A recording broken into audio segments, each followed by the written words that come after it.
Hello, how to exit the command process in Inventor. Currently I am in my default selection mode, so if you'll notice, if I'll go to any of the sketches that are in front of me, it gets highlighted in red. That means I can select it.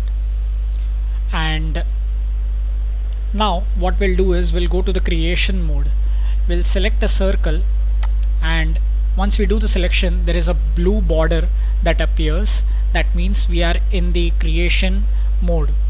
You'll notice even the cursor has changed to a plus sign, which means that we can create anything right now. So we'll create a circle and finish it.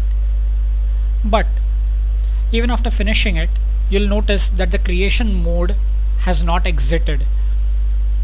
We can't select anything over here, and that is not a very big issue. We can just right click on our cursor, and you will notice a cancel option is there and an escape option is there.